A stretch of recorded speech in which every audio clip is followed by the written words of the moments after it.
They said Los Angeles would never freeze, that the city of glass and gold would never turn white. But that winter, the impossible happened. A storm crawled down from the mountains, slow, silent, merciless.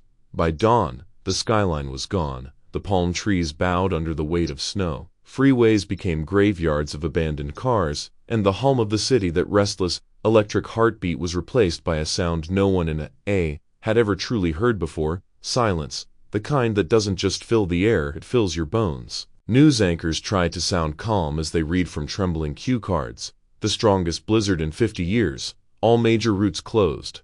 Residents advised to stay indoors, but the storm didn't care about advisories. It swallowed entire neighborhoods in minutes, wrapped the city in a blinding shroud. The world turned white, a void where time seemed to stop. Somewhere on the 405, a black SUV sat motionless under a mountain of snow. Inside, the heater hummed weakly. A woman in her 30s shap suit. Tired eyes stared out the windshield as if trying to control the storm with sheer will. Claire Hale, CEO of Hale Robotics. A woman built from the same material as the city itself, glass and ambition. To the world, she was the queen of Silicon Valley. To herself, she was a mother trying not to shatter. On the seat behind her sat a little boy, maybe 5 years old, his legs swinging, his eyes tracing the frost that bloomed across the window. Lucas Hale, he held a small bare beige fur. One button I'm missing. A name stitched into its paw. Bite. Mom, he said softly, fogging the glass with his breath. Why is the snow glowing? Claire didn't look back. Her Bluetooth headset blinked blue as she spoke in the same tone she used in every boardroom: calm, clipped, in control. Because of the streetlights, honey. It's just light bouncing off the snow. Her assistant's voice crackled through the headset. Claire, the board's waiting. Investors are freaking out about the delay in the robotics line. I told them, she snapped. Production is remote. The storm doesn't stop automation. But her voice cracked on that last word.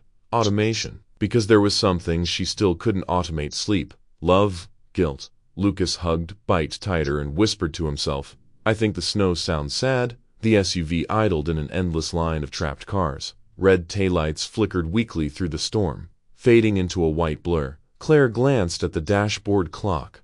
Les 7:02 d'appear. She pressed the phone icon on her steering wheel. Signals dead again. She muttered, then, finally, a single bar appeared, a fragile lifeline in the middle of nowhere. She exhaled and tapped a name.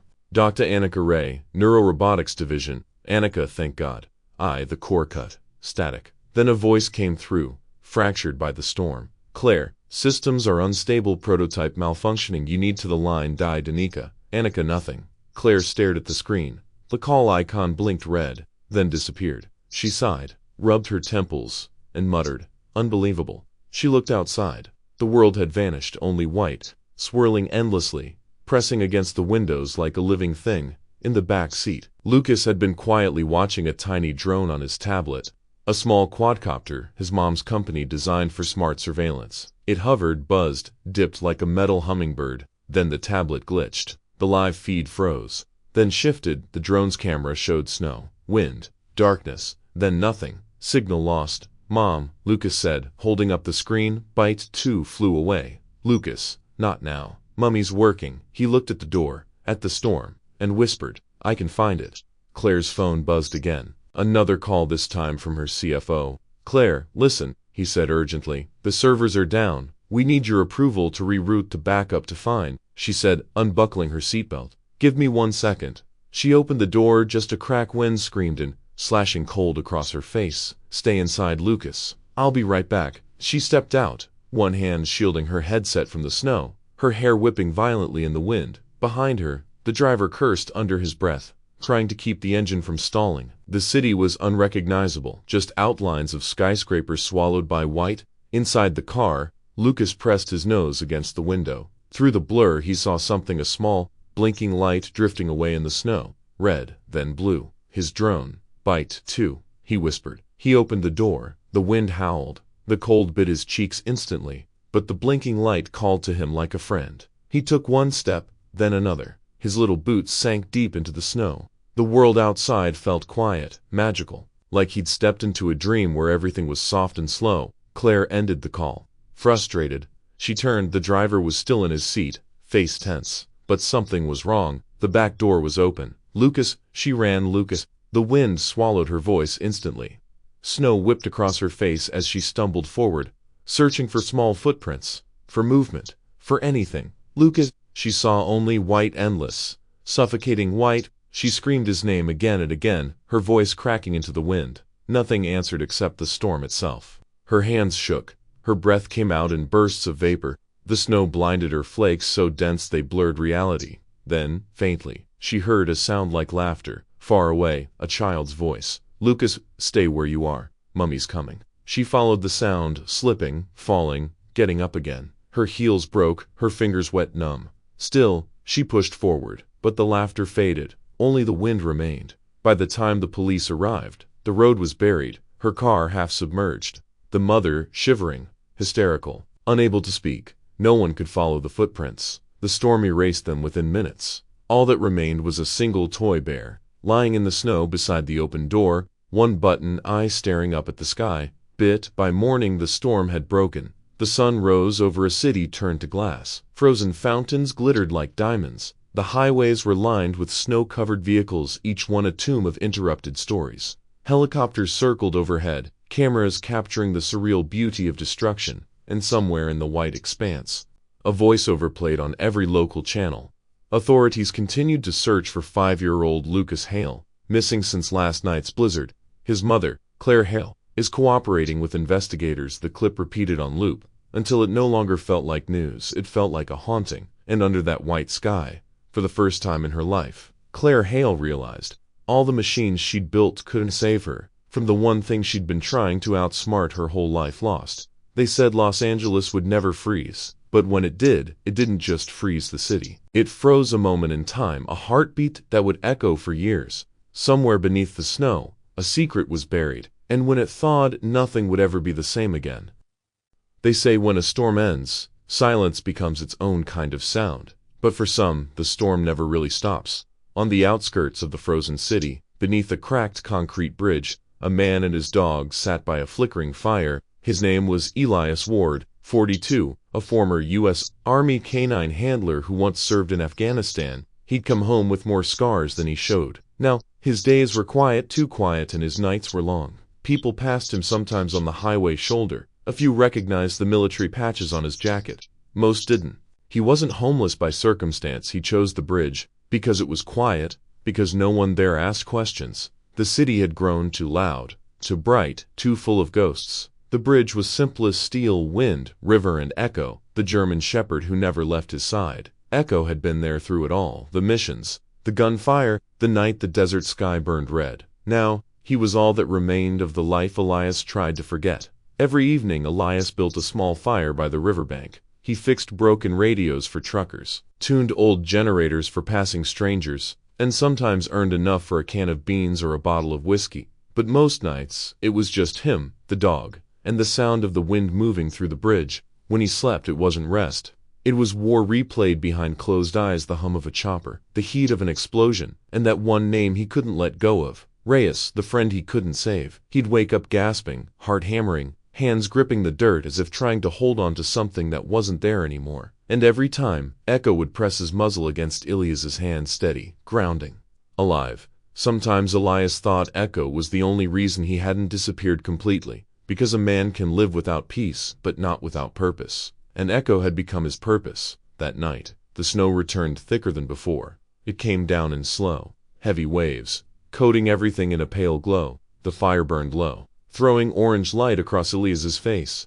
He reached for a scrap of newspaper to feed the flames, and a headline caught his eye. Tech CEO's son missing in blizzard. There was a photo, a woman in a business suit, her expression frozen between control and collapse. Claire Hale, the name meant nothing to him. Another rich family, another tragedy. He crumpled the paper and tossed it into the fire. The flames swallowed her face, curling it into ash. He leaned back, exhaled. The river hummed faintly beneath the ice. The world for a moment was still. Then, Echo's ears twitched. The dog stood up, muscles tight, staring into the darkness beyond the bridge. "What is it?" Elias murmured. Echo didn't move. He just stared, alert, tense, ready. Then he barked, once, short, precise, the kind of bark Elias hadn't heard since the war. "Easy," Elias said quietly. "It's just the wind." But Echo didn't believe him. He barked again, louder this time. Elias frowned. He knew that tone. the something's out there tone. He rose, grabbed the flashlight, and scanned the white void beyond the bridge. Snowflakes whirled through the beam, endless and restless, and then faintly he heard it. A sound carried by the wind, soft, fragile, almost human. He froze. There it was again, a cry, small, high-pitched, breaking through the storm. His first thought was that it wasn't real. Sound bent in the cold. It echoes off snow, plays tricks on your mind. But Echo was already moving, sniffing the air, tail stiff. Elias whispered, "No, stay." Echo ignored him and took off into the storm. "Echo!" Elias shouted, grabbing his coat. But the dog was gone, swallowed by the white. He cursed under his breath, snatched the flashlight, and followed the snow was neat, the cold cutting through his clothes like glass. The beam of light wavered, bouncing off endless flakes. He could barely see more than a few feet ahead. "Echo!" he called again. A bark answered, faint but distinct, farther down the riverbank. He pressed forward, boots crunching through ice. His breath came out in clouds, and then the light caught something glinting in the snow. He stopped, kneeled. It was a small drone, a toy-sized quadcopter, one blade broken, a red light blinking weakly on its side. He brushed off the frost, turned it over in his hands. Etched into the metal were two words, Hale Robotics. Elias blinked, the name from the newspaper, the missing boy. He looked up into the storm, scanning the white. Echo barked again, closer this time, but deeper, urgent. "Echo, hold," he commanded, pushing forward. The ground sloped down toward the river. Ice cracked under his boots. Snow blurred everything, turning shapes into ghosts. And then he saw it, something small, half buried at the edge of the ice. He crouched down, shining his light. It was a teddy bear. One button. "I'm missing." The word "bite" stitched into its paw. Elias picked it up carefully, brushed the snow away. The fabric was frozen stiff. He stood there for a long time, the storm roaring around him, the bear limp in his gloved hand. The newspaper headline burned itself into his mind again. "Tech CEO's son missing," he whispered. Jesus. Echo barked once more. Somewhere deeper in the woods, his voice fading into the wind. Elias turned toward the sound, his breath heavy. The bear clutched against his chest. Everything in him told him to turn back, to get to shelter, to wait for daylight. But soldiers don't walk away from the sound of a cry, not when they've already lost one they couldn't save. He took a step forward, then another. The snow swallowed his footprints as quickly as he made them. And somewhere ahead, Echo barked again 3 times, sharp and fast, the signal they used in the field. Found something. Elias didn't know what he was walking toward, but in his gut, he knew this storm wasn't finished with him. He glanced once more at the bear in his hand. Then he followed the sound into the white. They say heroes come home after the war, but some never really leave it behind. For Elias Ward, the battlefield had followed him across oceans, through silence, into the frozen heart of a city that no longer breathed. And on that night, under the bridge, a man who'd stopped believing in second chances was about to find one buried in the snow. Because sometimes, redemption doesn't come in the form of medals or parades. Sometimes it begins with a single cry in the dark, and a dog who refuses to stop listening. Snow kept falling thick. Heavy flakes swallowed the light from Elias's fire, muting the world into a quiet, ghostly white. Echo lay beside him, head resting on her paws, her eyes flickering toward the darkness beyond the bridge. Elias poked the fire with a stick, watching the sparks twist upward into the cold night. He whispered, almost to himself, "Easy, girl, just the wind." But Echo didn't settle. Her ears were sharp, her muscles coiled like a spring. Then a single bark, loud, urgent, and before Elias could say a word, she was gone, charging into the storm. "Echo," Elias shouted, snatching his flashlight. "Echo, heel." No answer, just a distant crunch of paws against frozen snow. The night swallowed her sound whole. He cursed under his breath, grabbed his parka, and pushed into the wind. The storm bit at his face like shards of glass. Snow piled against his boots. The beam of his flashlight cut through the blizzard in narrow bursts, white and black, white and black. He could barely see 5 feet ahead. "Echo." His voice was carried away by the storm. Only the sound of wind answered until a faint bark echoed somewhere far ahead. "There you are," Elias muttered, pushing forward. He followed the sound down the riverbank, where the ice reflected his trembling light like broken glass. Then another sound, not a bark, a cry, faint, human, a child. He stopped dead in his tracks. His heart hammered against his ribs. For a moment, he thought it was another nightmare, one of those echoes from Afghanistan that used to wake him in cold sweat. But no, this was real. The cry was close, carried by the wind. "Echo, hold," he shouted, sprinting toward the sound. The flashlight beam caught a shape beneath a flickering streetlight. Small, motionless, Echo stood beside it, whimpering, her breath steaming in the cold. "Oh Jesus!" Elias dropped to his knees. It was a boy, maybe 7 or 8 years old, his face pale, lips purple, fingers stiff from the cold. His tiny coat was soaked through with melting snow. Elias pressed 2 fingers under the boy's chin, a pulse weak but there. He leaned closer. "Kid, can you hear me?" No response, only the shallow rise and fall of breath. "Hang in there," Elias muttered, unzipping his coat and wrapping it around the boy. The warmth from his chest met the freezing skin of the child's face. "Come on, don't do this to me." He lifted the boy into his arms. The weight was nothing, he felt lighter than a memory. Echo circled anxiously, whining. Elias glanced down at her. "Let's go, girl, back to camp. Now." The trek back was brutal. Every gust of wind tried to rip the boy from his grasp. The flashlight died halfway through, leaving only the faint glow of the bridge's fire ahead, a tiny, orange promise in the sea of white. Elias's breath came in ragged gasps. His body screamed for rest, but he kept moving. The boy's head rested against his chest. Still too still. "Not yet," he whispered. "You stay with me, soldier, you hear that? You stay." When he finally ducked under the bridge, the fire had nearly gone out. He dropped to his knees, laying the boy on the blanket near the coals. His hands trembled as he fed more wood into the pit, coaxing the flames back to life. "Echo, get closer," he ordered softly. "Keep him warm." Echo obeyed instantly, curling her large body against the boy's side. Steam rose from her fur as the heat returned. Elias tore open his emergency bag, a battered field pouch from his service days. He pulled out an old tin mug, filled it with water and set it near the flame. His movements were automatic, the same way he used to treat injured soldiers in the field. Only this time, it wasn't a battlefield. Just snow, silence, and a child he didn't know. He pressed the back of his hand to the boy's cheek, still cold. Too cold. "Come on, kid." Minutes passed, then a twitch. The boy's fingers moved. A tiny, broken sound escaped his lips. Elias leaned forward. "Hey, you with me?" The child's eyes fluttered open, grew pale as the ice outside. He blinked, confused, frightened. Then his gaze drifted toward Echo, whose nose was touching his hand. "Doggy," the boy whispered. Elias exhaled in relief, a sound halfway between a laugh and a sob. "Yeah, that's Echo. She found you out there." He poured a bit of the warm water into a dented cup, added a pinch of tea leaves from his ration pouch, and held it near the boy's lips. Slowly, small sips. The boy obeyed, trembling hands wrapped around the mug. Steam fogged his cheeks, and for the first time, color began to return to them. Elias sat back, watching the flames dance across the concrete ceiling of the bridge. He hadn't felt this kind of stillness in years, not since before the war. The sound of the wind outside faded, leaving only the crackle of fire and the boy's soft breathing. "What's your name, kid?" Elias asked. The boy hesitated. "Lucas." "All right. Lucas." Elias gave a small nod. "You're safe now. Just rest."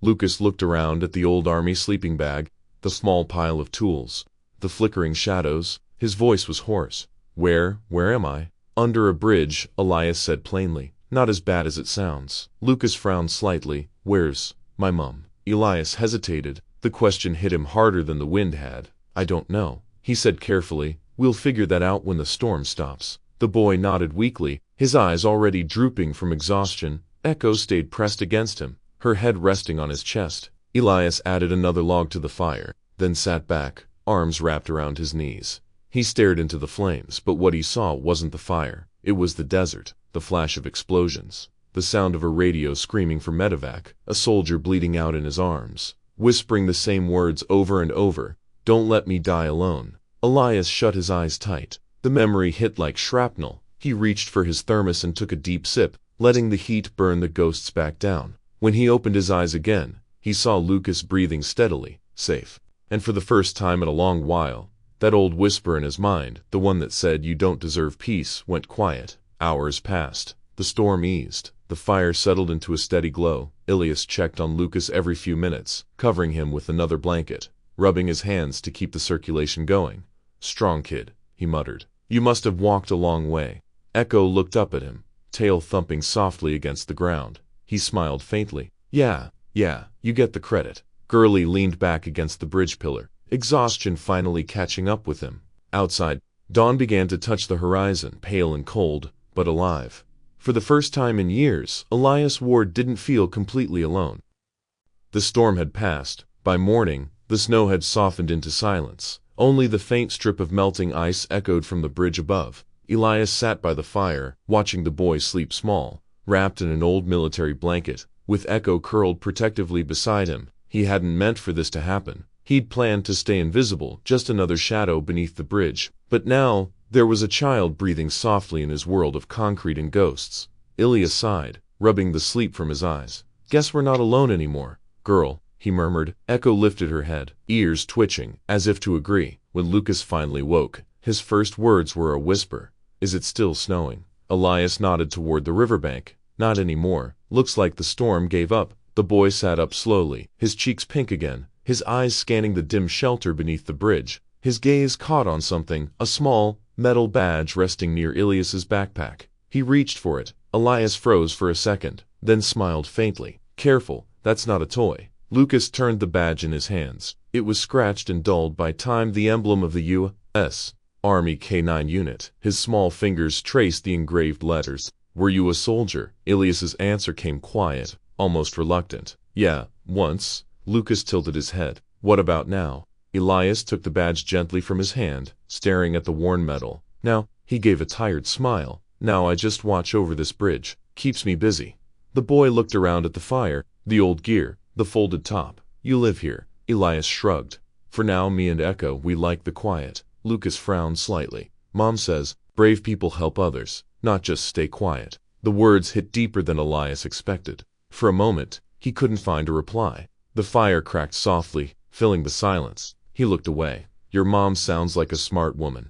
Lucas nodded, eyes shining faintly with memory. She always says the world needs more people who care." Elias stared into the fire, the words cutting through the walls he'd built over years. He didn't realize how long he'd been silent until Lucas leaned against Echo and closed his eyes again. The warmth from the fire wrapped them both in a fragile peace. That night, Elias couldn't sleep. He lay back against the cold concrete, eyes fixed on the faint glow of embers. Each flicker seemed to pull him deeper into the past, into that desert night he could never escape.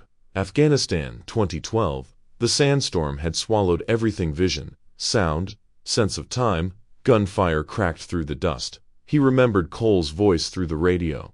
"Ward, move. Get to cover." Elias had run, hard hammering, Echo barking beside him, then a flash. The explosion threw him to the ground.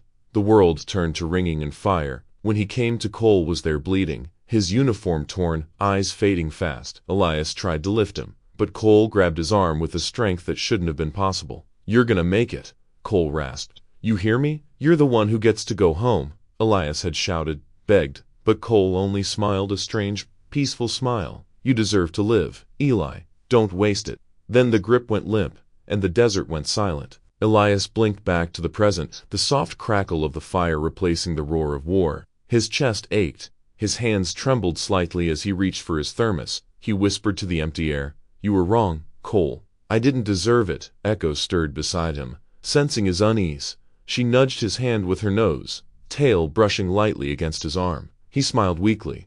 "You always know, don't you?" Echo tilted her head, then looked toward Lucas, who was fast asleep, one hand resting on her fur. The sight stopped Elias cold. Something about that image, the boy, the dog, the flicker of firelight pulled him out of the past. For the first time in years, he didn't just see loss, he saw purpose. Hours passed in silence. Outside, the wind calmed. The river began to hum beneath the bridge, a low, steady rhythm like breathing. Elias watched the flames dance, feeling the heaviness inside him shift. "Not gone, but lighter," he whispered almost to himself. "Maybe that's why I'm still here." Echo's ears perked up. He glanced at her. Maybe it wasn't luck that brought him to us. The dog blinked slowly, her gaze steady as if she understood. Elias looked over at the boy, sleeping peacefully, his face soft in the glow. He could hear his old sergeant's words echoing through the years. "Don't waste it." Maybe this was what Cole meant. Maybe saving this kid, bringing him home, was the chance Elias had been running from. He reached out, resting his hand on Echo's back. "We'll get him home," he said softly, "no matter what it takes." Echo gave a quiet, approving whine and pressed closer. The rest of the night passed in stillness. Snow dripped from the bridge above, each drop hissing as it hit the dying coals. The smell of smoke mixed with cold river air. Elias leaned back, eyes half closed, mind steady for the first time in years. He remembered what Cole used to say around the campfire between missions. Every man fights 2 wars, one outside, one inside. Elias had lost both for a long time, but now, sitting under that bridge with a boy he barely knew and a dog that refused to leave his side, he felt something unfamiliar. Hope. Before dawn, Lucas stirred. "Mr. Elias." Elias turned toward him. "Yeah." Lucas's voice was groggy. "You didn't sleep." He smiled. "Didn't need to. Someone had to keep an eye on the fire." Lucas yawned, rubbing his eyes. "Thank you for saving me." Elias shook his head. "You can thank Echo. She's the real hero." The boy grinned and hugged the dog tightly. "Then thank you." Echo's tail thumped softly against the ground. For a brief moment, laughter filled the cold air beneath the bridge. It was small, quiet, but it was the kind of sound Elias hadn't heard in years, and somehow, it made everything feel warmer. As dawn broke, Elias stood, stretching his stiff shoulders. The horizon glowed faintly pink beyond the snow. He looked down at the boy and the dog curled together. "Still half asleep, all right," he murmured. "Let's get you home, kid." He glanced toward the rising sun, the first light touching the frozen river, bright, sharp, and alive. Then, softly, almost as a vow, he said to Echo, "We'll take him back, no matter how far we have to go." Echo looked up at him, eyes shining with quiet understanding, and for the first time in a very long time, Elias Ward felt like a soldier again, not one fighting a war, but one protecting something worth saving. Morning broke pale and brittle over the frozen city. The storm had passed, but its silence lingered, a silence so complete it felt sacred. Elias stood at the edge of the river, boots buried in white. The bridge above him groaned softly under the weight of ice. He watched as the first rays of sun stretched across the snow, turning it into fields of glass. Echo padded beside him, nose to the wind. Somewhere in the distance, a faint hum cut through the stillness, deep and rhythmic. Elias squinted. A helicopter. The sound rolled through the air, growing clearer. Then, a flash of green light swept over the skyline, a rescue search beam carving through the mist like a promise. Elias let out a slow breath. "They're looking," he murmured. Behind him, Lucas stirred under the top, rubbing his eyes. "What's that sound?" "Rescue team," Elias said quietly. "They're searching for you." The boy blinked, confused. "Then, we should go." "Right, they'll find us." Elias didn't answer. His gaze stayed fixed on the sky, the beam sweeping wider now, the chopper circling closer to the city center. He could already see the headlines in his mind. "Missing child found with homeless veteran, unstable ex-soldier, detained for questioning." He'd seen how it went before. He'd been the story no one wanted to understand. A soldier broken by the things he'd seen, living under a bridge because the world moved on without him. He felt his stomach knot. "Yeah," he said finally, forcing a smile. "They'll find you." But inside, the doubt lingered like frost. As Lucas played quietly with Echo, Elias began to pack up their things, folding the blanket, tightening the straps on his old army pack. When he lifted Lucas's coat to shake off the snow, something slipped from the lining, a small patch of cloth sewn inside the collar. He frowned, turning it toward the light. The stitching was faint but clear. "Hey Robotics." For a moment, the name didn't register.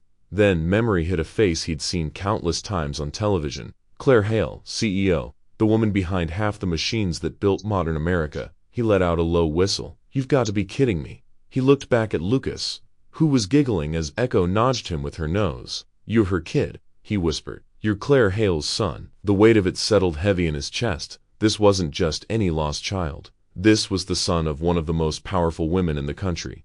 A woman whose face was plastered across every business magazine, every leadership conference, every screen. He ran a hand through his hair and exhaled hard. "The world's looking for you, kid. And you end up under a bridge with me." He sat down slowly, elbows on his knees, watching the river shimmer under the weak light of dawn. For years, he'd convinced himself that helping others only brought pain, that the world didn't need him anymore. But looking at the sleeping child wrapped in his coat, he knew that wasn't true. The helicopter's sound faded again, drifting toward the horizon. Elias hesitated, torn between two instincts, the soldier and the ghost. If he called it in, they'd come with questions. "Who are you? Why didn't you call sooner? Why were you alone with a child?" He could already see the suspicion in their eyes. If he stayed silent, maybe no one would ever know. He could wait until the search moved on, then leave the boy somewhere safe near a fire station. Maybe, no names, no explanations. That would be easier, cleaner. But then Echo barked just once, sharp and low. She stood by the fire pit, eyes locked on him, as if reading his thoughts. Elias frowned. "Don't start with me." Echo barked again, stepping closer, Her ears were up, tail stiff the same way she'd stand before a command on the field. "Yeah, I know that look," Elias muttered. "You're saying I can't walk away." Echo didn't move, didn't blink. He sighed, rubbing the bridge of his nose. "You think I don't remember what duty feels like, but I don't know what's right." Still, Echo's gaze didn't waver. Behind her, Lucas watched quietly, clutching Bite, his little bear, to his chest. The boy spoke softly. "You're gonna help me find my mom, right?" Elias met his eyes, and for a heartbeat, he saw Cole, his old sergeant, standing in the desert wind, voice echoing through the years. "You deserve to live, Ela. Don't waste it."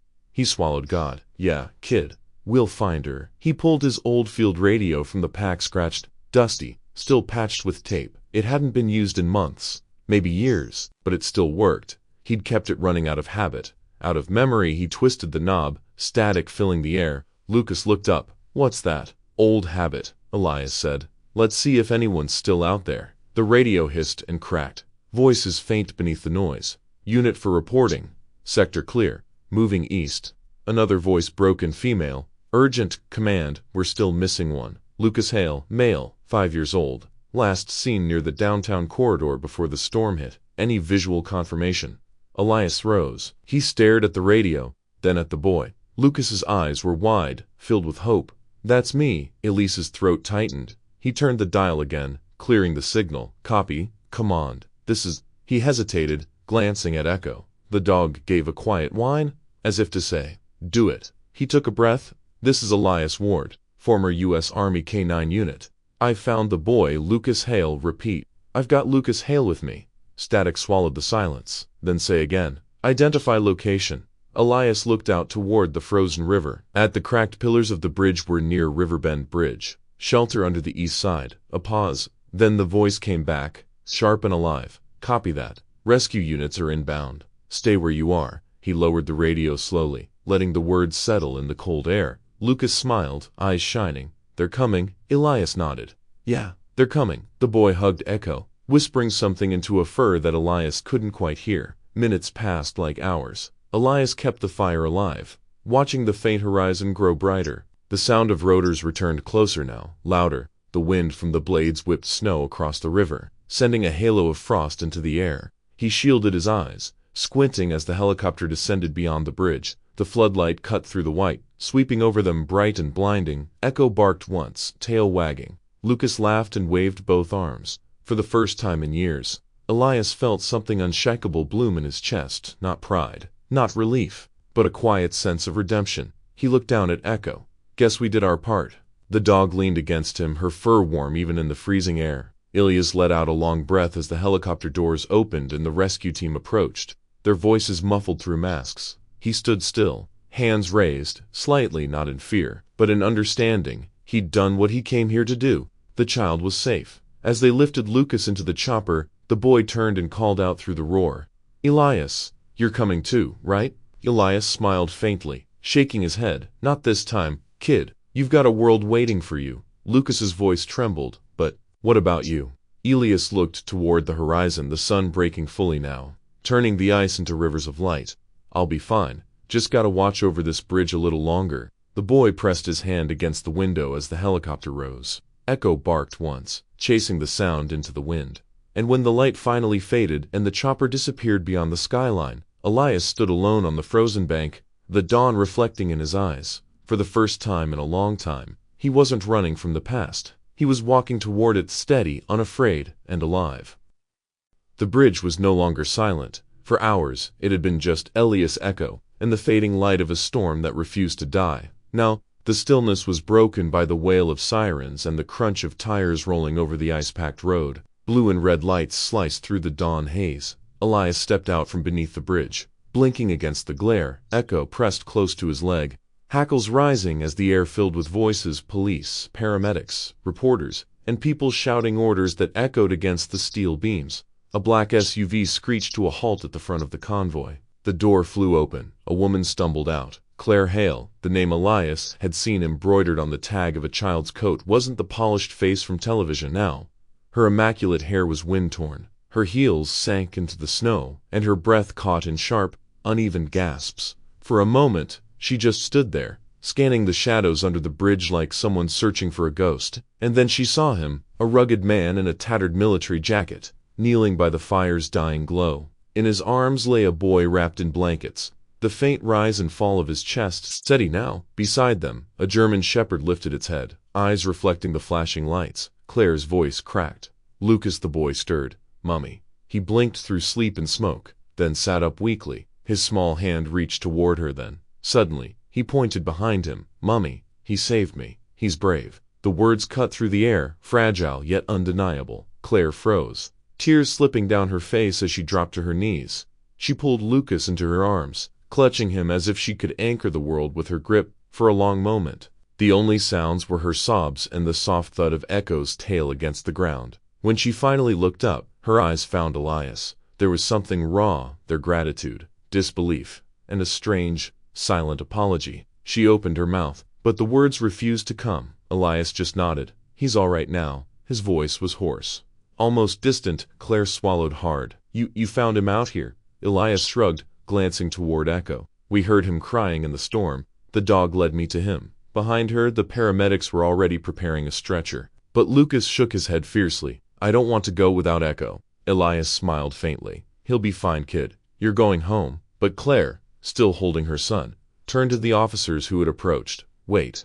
The lead officer hesitated. Ma'am, we need to take the child for I know. She interrupted softly. But her gaze didn't leave Elias. He didn't do anything wrong. Don't touch him. The words landed like a command. The officers stepped back. The air seemed to shift. News traveled fast, faster than Elias ever expected. By the time the sun fully rose, cameras were rolling, and drones hummed above the riverbank. Reporters shouted questions. Microphones thrust forward like spears. Sir, can we get your name? Are you a veteran of the desert front? What made you risk your life in the storm? Elias said nothing. He stood quietly, watching as Lucas was carried into the ambulance. Still waving from the doorway, Echo barked once, tail wagging, as if saying goodbye. Claire lingered. Before following her son, she stepped closer. For a moment, she seemed unsure. This woman who once commanded rooms full of people with a single glance, now looked small beneath the bridge's shadow. I don't know how to thank you, she said softly. I thought I'd lost him. Everyone told me there was no hope. Elias looked past her to the brightening sky. Hope's stubborn. It doesn't die easy. She exhaled a trembling laugh. Then her eyes fell on his frayed sleeve, the military patch barely hanging by a thread. You served, he nodded once. Then you already know what it means to save someone you don't have to. Her voice broke slightly. You saved my entire world tonight. For a second, he almost smiled, but something in him, an old caution, maybe shame, held him back. Take care of the boy, he said. She opened her mouth, as if to say more, but the paramedics called her name. When the convoy finally pulled away, Elias was left standing in the drifting snow. Echo pressed against his leg. The sound of engines faded, replaced by the whisper of the river beneath the ice. By noon, the story had already spread across every screen in the city. Unidentified Bacterian Savas Billionaire's son from Blizzard. From battlefield to bridge, a hero returns. The man with the dog, Hope in the storm. Photos of Elias holding Lucas beneath the steel bridge went viral. The rugged soldier with snow in his beard, the boy wrapped in his arms, and the loyal shepherd watching over them. People reposted the image with captions like "Faith in Humanity Restored." Others debated who the man was, where he lived, and why he had disappeared from the world. Elias didn't read any of it. He sat by the river with the thermos of old coffee, feeding Echo a scrap of jerky. The city above buzzed with attention, but under the bridge nothing had changed, except maybe the quiet inside him. For the first time in years, it wasn't heavy. He remembered what Lucas had said, he's brave, and for a fleeting moment, Elias wondered if that was still true. That night, a black car stopped on the bridge. No flashing lights this time, no sirens, just Claire, stepping out into the wind. She found him where she had before, by the fire. Echo curled at his feet. I knew I'd find you here, she said, holding out a folded envelope. The city wants to honor you. A medal, a ceremony. Elias shook his head. I'm not looking for that. I figured you'd say that. She smiled faintly. Then at least take this. Inside was a card. Halo Botics Foundation for Veterans Outreach Program Director. He looked at it, then at her. You want me to work for you. I don't want you to disappear again, she said. You gave my son a second chance. Maybe it's time someone gave you one. For a long while, he said nothing.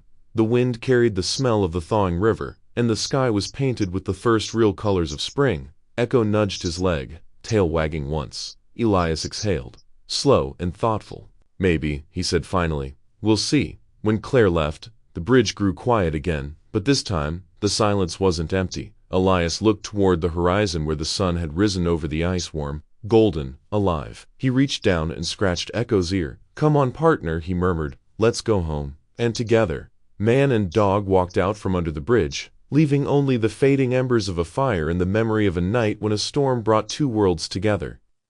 Hospitals always smelt like antiseptic and forgotten stories. Elias hated that smell, the sterile quiet, the hum of fluorescent lights, the way the world outside seemed to vanish behind glass. He'd been here before, too many times, under too many names. But this time, it was different.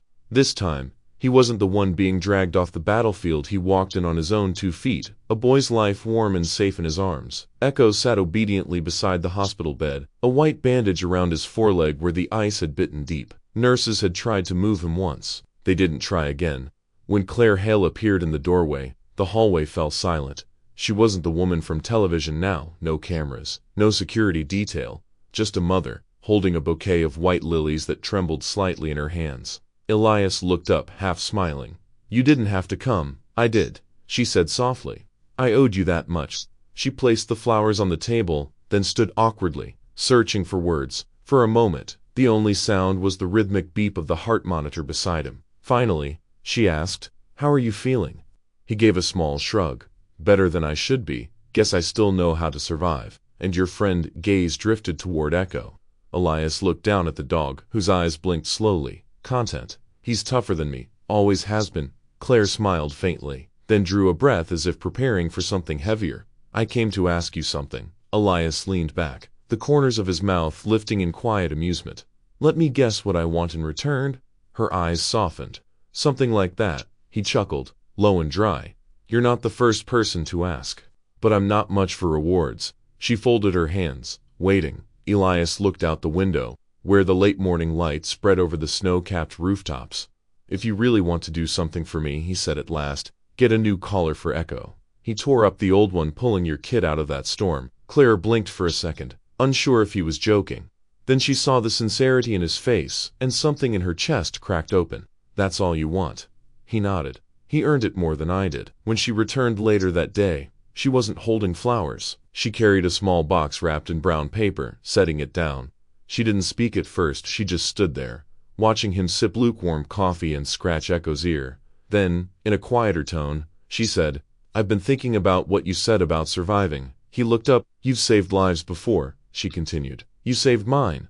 And not just because of Lucas, because you reminded me what real courage looks like, the kind that doesn't need an audience. Elias frowned slightly, unsure where she was going with this. Claire drew in a slow breath. You once saved one life. I can help you save many more. She opened the box. Inside, resting on soft cloth, was a new dog collar, black leather, sturdy, with a brass plate engraved neatly across the front. ECHO, always come back. Elias picked it up, his thumb brushing the letters. He swallowed hard. That's thoughtful. It's more than that, she said. I want you to join us. He raised an eyebrow. Us, the Hale Foundation, she explained. We're building a program for veterans, real training, real purpose. You could lead it, teach others how to work with rescue dogs, like Echo. There are men out there, lost in their own storms, the way you were. They need someone who understands. He fell silent. The words seemed to hang in the sterile air, heavier than any metal. I'm not much of a teacher, he muttered after a moment. You don't have to be, she said gently. You just have to show up. Elias turned a collar over in his hands. The brass caught the light, and for a moment, he saw something reflected there, not his own face, but the ghost of who he used to be. The soldier who believed in duty. The friend who had once promised a dying comrade he wouldn't waste his second chance. Cole, he murmured under his breath, almost a whisper. Claire tilted her head. What? Someone I owed a lot to, he said quietly. He told me to live like it meant something. He placed the collar around Echo's neck, fastening it with a click. The dog wagged his tail once, as if he understood. Then Elias looked up, a faint, weary smile spreading across his face. Maybe it's time I listened. The first time he walked into the Hale Foundation's training compound, the air smelled like sawdust and wet fur. Veterans filled the open field, men and women with scars you couldn't see and some you could. Dogs barked, tails wagged, Trainers shouted instructions. It was chaotic, imperfect, alive. Echo trotted beside him, tail high, proud in his new collar. Claire watched from the balcony as Elias stepped into the dirt, and for the first time since the storm, she saw something shift in him. His shoulders straightened, his eyes, those gray, tired eyes, found focus again. He knelt beside a young shepherd pup trembling near a trainer's boots. "Easy," he murmured, reaching out his hand. "You listen to the world before you trust it. That's good, that's how you survive." The pup sniffed his fingers, then pressed its head into his palm. Elias smiled.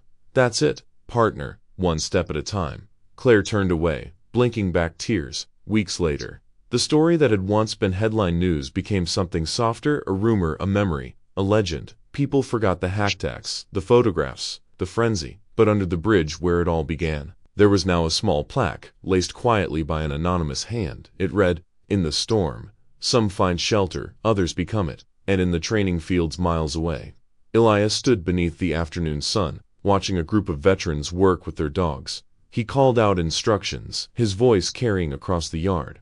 Echo barked beside him, excited, alive. For the first time in years, Elias didn't feel like a man running from the past. He felt like a man walking toward something, a purpose, a promise kept. And when the wind swept through the open field, rustling the flags and stirring the scent of pine, he thought he could almost hear it again, the faint echo of Cole's voice from long ago. "You're still here for a reason, Eli." He smiled quietly. "Yeah," he whispered. "Guess I am." Echo barked, tail wagging, the sunlight glinting off his new collar. "Echo, always come back." Elias looked toward the horizon, the sky glowing gold, and for the first time in a very long time, he did not feel alone. The snow had melted long ago, but Elias still felt it in his bones, the memory of that night when the world was white and silent, and everything he thought was lost found its way back to him. Spring came quietly to the valley. The river thawed, the grass pushed through the frost, and at the edge of town, where the old bridge once marked his solitude, stood something new, Phoenix Unit, a rescue training center for veterans and their dogs. The sign at the entrance was simple black letters on wood, nothing fancy, but Elias thought it was perfect. He'd built it with his own hands, plank by plank, alongside the same kind of men and women he used to see only in mirrors. Tired eyes, steady hands, and hearts still learning how to beat again. Each morning the camp woke to the same rhythm, the bark of dogs, the sound of boots on gravel, the whistle that signaled another day. Elias moved through it all like a man who had finally found his ground. He watched a young veteran named Sanchez work with a shepherd pup that refused to follow commands. "Patience," Elias reminded him. "You're not training the dog, you're training trust." Sanchez nodded, kneeling beside the pup. "Yes, sir." "Don't call me sir," Elias said with a faint smile. "We've all left that part behind." He walked across the field, the sun breaking through the clouds, Echo padding faithfully beside him. The dog had aged a few more grays around his muzzle, but his stride was steady, his eyes still bright. Near the edge of the field, a small figure waved from behind the fence. Uncle Eli, Lucas Hale, 5 years old. The boy who had once vanished into the snow came running with a laugh that could melt any storm. He crashed into Elias's legs, arms wrapping around them with the force only a child could summon. Echo wagged his tail wildly, barking in delight. "Hey, champ," Elias said, kneeling. "Didn't I tell you to stay close to your mom?" Lucas grinned. "She's coming. She said she had to talk to some boring people first." "Boring people?" Elias chuckled. "Guess that makes me the fun one. You and Echo," the boy said proudly. "He's the best dog ever." Elias scratched Echo behind the ears. "Yeah, he is." The boy giggled, then held out something small, a folded drawing made with crayon. Elias opened it carefully. It showed 3 stick figures, a tall man, a small boy, and a big dog, all standing beneath a shining yellow sun. Across the top, in wobbly handwriting, were the words, "The Heroes of the Snow." Elias swallowed hard, blinking against the morning light. "You drew this?" Lucas nodded. "Mom said heroes don't always wear capes. Sometimes they wear old jackets." Elias laughed softly, the sound carrying across the field. "Smart woman, your mom." Later that afternoon, Claire arrived. The years of running a company, of living behind screens and speeches, that had softened her. The storm had changed her, to stripped away the armor she once wore, so she stood by the fence, watching Elias work with the veterans, her hands in the pockets of a long beige coat. When their eyes met, she smiled. "You built something beautiful here." "Didn't do it alone," he said. "They built it with me." Claire nodded, looking at the men and women guiding their dogs across the field. You gave them purpose, he shrugged. They already had it. They just needed someone to remind them. A quiet settled between them, easy and familiar. Then she said, you could stay, you know, make this permanent. I could use someone like you to run the foundation full time. Elias looked out over the horizon, where the light was turning gold over the tree line. I appreciate it, he said after a pause. Truly. But I'm not the kind of man who stays put. There's always someone else out there lost in another storm. Claire studied his face, the faint scars, the weathered calm in his eyes. She understood then this wasn't a man escaping the world anymore. This was someone who had learned to walk through it with purpose. Then promise me one thing, she said. He turned to her. When the storm comes again, she continued, you'll remember there's always a place for you here. He nodded. I'll remember. She smiled. Good. Lucas came running up, clutching Echo's leash. Mom. Uncle Eli said I can help train the puppies. Claire sighed with mock exasperation. Did he now? Eli smirked. He's a natural. The dogs listen to him. Maybe they just like cookies, Claire said. Same thing, Elias replied. They all laughed, the kind of laughter that feels like forgiveness. That night, when the camp quieted down and the last lights dimmed, Elias stood by the river near the old bridge. It was half buried now, reclaimed by time and snow, but he could still see the shape of it, under the moonlight, the place where everything began. And everything changed. The wind whispered gently through the reeds, and Echo stood beside him, tail flicking, eyes alert. Remember this spot, Elias said quietly, where the storm tried to bury us. Echo looked up at him, ears twitching. Elias smiled faintly. We came back, buddy. We made it home. He crouched, running his hand through the dog's fur. The river shimmered under the moon, reflecting the sky like glass. There was a time, he said softly, I thought this world was done with me, but maybe it just needed me to show up again. Echo leaned against him, warm and solid. Elias looked to the horizon, not dark this time, but pale with the first hint of dawn. Come on, he murmured, let's go greet the morning. They began to walk along the riverbank, their footprints trailing side by side. The snow caught the early light, turning everything silver and gold. From afar, they looked like shadows moving through a dream, a man, a dog, and the quiet strength that bound them. As a camera of memory pulls back, if life could be filmed, the final image would linger. Two figures walking into the rising sun, the air filled with the soft echo of a world reborn, and beneath it all, a voice, Elias's, steady and calm. We made it back, Echo. And this time we're staying. The screen fades to white, not from snow, but from light, because some storms don't end in darkness, some end in dawn.